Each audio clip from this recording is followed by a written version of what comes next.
முக்கியமான காய்கறி பயிர்கள்லாம் வந்து தக்காளியில் பார்த்தீங்கன்னா ஆல்மோஸ்ட் வந்து ஒரு 15 வகையான புதிய ரகங்கள். இதில் வந்து பார்த்தீங்கன்னா நாட்டு ரகங்கள் இருக்குது, அதே மாதிரி வீரியொட்டு ரகங்களும் இருக்குது.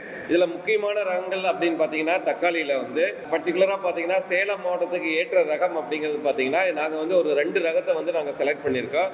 ஒன்று வந்து புளிப்புச்சத்து அதிகமாக இருக்கிறது. இப்போ தக்காளி பொறுத்த வரையிலும் எப்பவுமே பார்த்தீங்கன்னா நம்ம வந்து புளிப்பு வந்து அதிகமாக இருக்கணும்னு விரும்புவோம் இல்லைங்களா?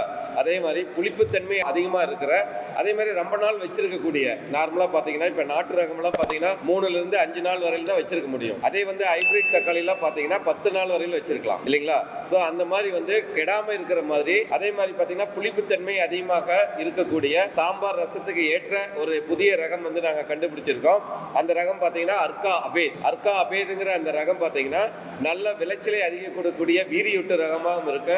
அதே மாதிரி ஒரு செடிக்கு பார்த்தீங்கன்னா 8லிருந்து 10 கிலோ வரையிலும் காய்க்கக்கூடியது. ஸோ இந்த ரகம் வந்து பார்த்தீங்கன்னா நீங்கள் கமர்ஷியலாக வந்து 1 ஏக்கர் 2 ஏக்கரும் போடலாம்.